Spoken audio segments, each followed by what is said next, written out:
Coast to Coast by van, day 1. Wilmington, North Carolina, aka home. Starting the day with one of my favorite coffee shops, 24 South. I am so sad that it's cloudy. The place holds some of my favorite memories and experiences. I'll always have an anchor here. Here is where I found myself, love, community, a spiritual awakening, and learned what really living looks like. I spent my 20s wondering what home looked like. I moved around from place to place almost every year until I finally found a place where I felt like I could settle. And even though I feel like I'm always going to be drawn back here, I'm ready for more exploration, to learn more about myself and to be challenged. My journey officially starts at Fort Fisher at the Atlantic Ocean. I've been recovering from a cold and allergies, so I took a nap with this view. I held gratitude for the Atlantic Ocean, the ocean that has offered me cleansing, refuge, and strength in so many times of need. I was privileged enough to spend my last full day here with the person who has become the love of my life. I will miss them more than I can ever try to explain, and my heart is already sore. I believe that love should add to a life, and that sometimes the compromise of a life well lived is knowing that one person's daily trends does not have to look like the same as their other, and yet love can continue to bond them. Even as I am so excited for my journey, I will always hold my love of home and everything that makes up home deep in my heart. I did one of the hardest things I've ever done. I said goodbye to the love of my life, even if it's only for the next month. It's 6 a.m. in Wilmington, North Carolina, and I'm heading out to pursue my dream of cross-country travel. The one thing that could have held me back is now miles behind me. Even my home that's so often sunny and warm was cold and foggy as I left. An hour in, and the fog was still heavy as I made my way into South Carolina. I decided to stop at the Welcome Center and look at these good goats. They definitely raised my spirits. I needed it. For lunch, I had a leftover kava while overlooking the Broad River in Columbia. I had never been to either of those places, and the sun finally came out. Getting into Georgia marked my halfway point for the day. I finally made it to Athens Arboretum. Getting time to stretch my legs in the sun with a good friend was so needed. And look, we even made a new friend. I'd never been to Athens before, and driving through was super cute, even though it was St. Patrick's Day weekend and everybody was out and pretty Welsh wasted. My friend suggested Maple, which was super great. Due to the threat of tornadoes and hail, a parking garage was my home for the night. Wish me luck. I slept in a parking deck during a tornado outbreak. And wouldn't you know it, the bar noise was far louder than the storm itself. I didn't even hear the wind. Get ready with me as I figure out my new morning routine in a van. Got a little sweaty last night, so I'm having to bird bath it up this morning. Hello, temporary bathroom, since they're not in this garage, and I'm so dehydrated. Already starting off to some problems, as I had a lot of trouble finding the cable to my hot water thermos. Let me tell you, I really needed some hot bean juice. And yes, I did empty and repack everything in pursuit of this cord. It is a unique cord, and I was not awake enough for all of this. It took so long, but let's skip to the end. Once what felt like a catastrophe had finally finished, and I figured out how the heck to actually turn the thing on again, it had been weeks, I made protein coffee from oats overnight. It's actually the only protein coffee that I like. It's the mocha version. And your girl is in need of some extra sugar, so I got some non-dairy, vanilla-ish, creamer-ish stuff to add in there with it.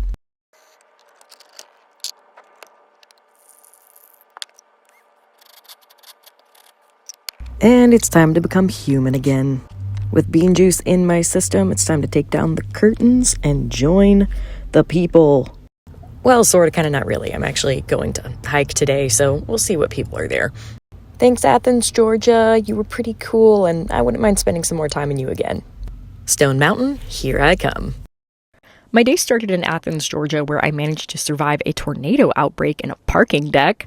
I drove for roughly an hour and began to wonder what the weather would be like. When I did get to Stone Mountain, I was on the fence on whether or not I'd be doing enough for the $20 entry fee. Spoiler, I did it, and now I'm lost. Sun finally came out, so I started to walk around, decided it was time for my favorite road breakfast, whatever was left over from last night's dinner. My friend suggested that I climb the mountain. How bad could that be? In the rain. Actually kind of treacherous. is gonna be so good for my legs. It's just straight up rock. But there were others everywhere, so I figured if they could do it, why not me? There's Atlanta. I did find better traction once I was barefoot, and the reason why I figured that out was because I definitely fell when I was wearing my running shoes. Oops, that's not filmed, thank God. Near the last steep incline, I nearly turned back. I took a breath, gave myself permission to back down, and then I went up anyway. And just so I didn't die, I scrounged up $16 to get this guy ride down. See what happens next in Atlanta. After my first night on the road sleeping in the van, then climbing Whetstone Mountain barefoot, I was finally with one of my besties in Atlanta. He suggested I try out a Korean spa, and oh wow, was it everything I didn't know I needed. Just look at me. I shed so much sweat and skin, I might as well be a new person. Should I make a video about that? It was really cool, and I totally would go back again. After a house blessing from the cats, pizza, and a Gilmore Girls watch party, I got some sleep with the van on the deck. The next day, after saying goodbye, I was off in search of a place for coffee. I landed on Dancing Goat. There, I did some trip planning, answered emails, and caught up on messages with friends. Next spot is Birmingham. This day has just turned into the most magical AF day. I was so not expecting this. I went chasing waterfalls, and I found them, but I couldn't park at any of them. There were some road closures, and then my GPS was doing funky things. But now I'm at a park in a place called Oxford that I've never heard before. I think I'm just gonna take a nap. Spoiler, there was no nap because my body kept feeling jittery, so I went out for a walk and found out that this is a first American site of the Occolocco people. When they were building this park, they found archaeological evidence of there being a city here of these people. And so they made a whole trail about them. And there's a mound. I keep finding mounds. When I'm traveling, my GPS messes up and then I'm at a mound. The rock mound was relocated from its original site. It's a memorial to those who had passed, and it was relocated with the help of the descendants of the tribe that used to live here. So there used to be a whole village here, and then basically some white farmers in the 1800s forcibly removed the first Americans here and then took down the mounds and used it for farming up until the 1950s. But here's the really cool part of this. When they were making this modern park, when they saw that there were remnants of these native peoples, they got together with them and they rebuilt this mound, and now we're able to learn about it. And look, Alabama has a mound trail. How cool! It is allowed to climb the mound, but before I did that, I wanted to respectfully ask permission of the guardian spirit to climb, and I got it. So let's go. This is the second time I've climbed a mound like this made by the Confederacy of the same people. And every time I do, I get to the top and I feel like tired because it's a kind of sacred space still. The energy is still there. This is the second mound. The second mound that's just, I've wound up at. And I had no idea. So thanks, Alabama. You've actually been pretty cool so far, but it's been beautiful out here, and that there are efforts to maintain and rebuild places like this.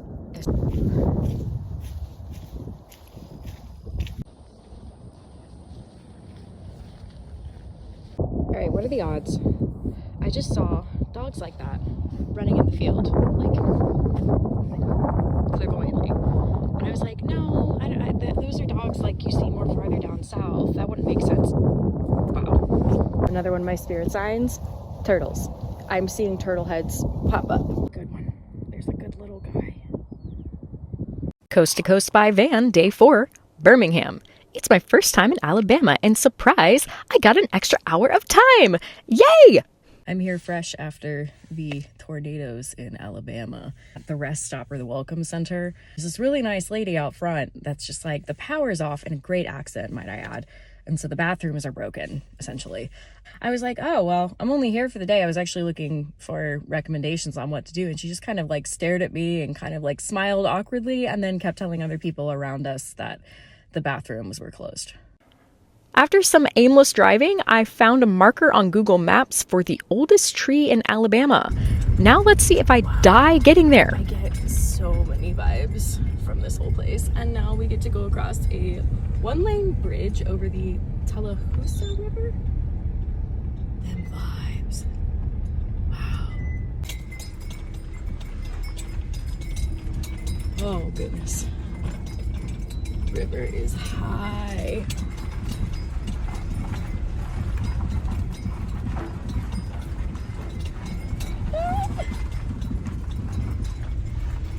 This is so nerve-wracking.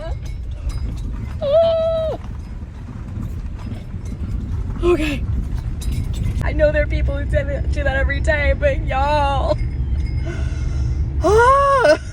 No one ever talks about how beautiful the Alabama countryside is. I saw horses, donkeys, dogs, goats, chickens, and some beautiful mountains. I went chasing waterfalls. I found them, but I couldn't park at any of them. There were some road closures, and then my GPS was doing funky things. So I'm at a park in a place called Oxford that I've never heard before. My body kept feeling really jittery, so I went to walk around. This is at the Occolocco Park, if I'm saying that correctly, which is a Native American site, and they have a heritage trail, and it actually turned out to be a really cool experience. This day has just turned into the most magical AF day. I was so not expecting this. I'm gonna make a different video about that because it was such a cool experience. But about an hour later, I was in Birmingham at the rail park. I went to an excellent Greek place called Tasty Town, and I met up with a friend for the first time in real life. Lastly, I went to sleep in a Walmart parking lot with plenty of leftovers for the next day. See how I do. Sleeping in a Walmart parking lot in Birmingham, Alabama was rough. I was so excited once the Planet Fitness had reopened. First time back in the gym in 4 years. Yes, I do need to live in a vehicle to go to the gym, it seems. And it felt really good to be back.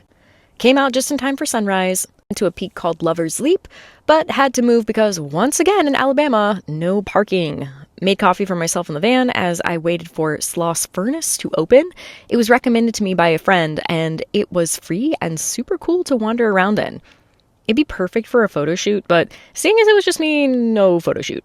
Next, I headed towards Rickwood Cavern State Park, where I visited a naturally occurring cave for the first time. They had blind fish, which were unique to the mysterious cave systems. Next, I made my way to Mississippi, the first time in that state too. Stayed in a little place called Tupelo, which was perfect for what I needed. Lost and Found Coffee Co. had super nice folks there, and cold brew was perfection, and the avocado toast may have been the best I've ever had. I slept in a park near the Elvis statue. He was born here. Okay, good night. Sleeping at the park would have been perfect if it hadn't been for the 3 incredibly loud trains throughout the night. And so I'm moving forward from Tupelo, Mississippi to Tennessee. Sadly, no official signage for Tennessee besides the potholes.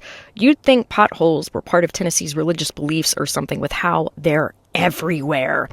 It was my first time in Memphis. I had a birthday cake latte from Comeback Coffee, which was delicious.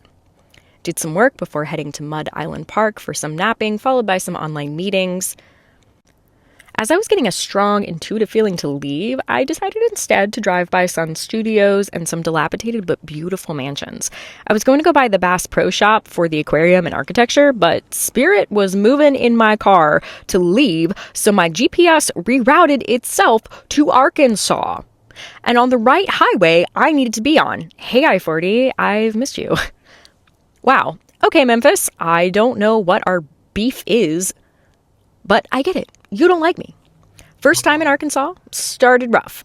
After high winds and loads of trucks that had me clutching to my steering wheel, I finally made it to a truck stop for some much needed warm food and rest.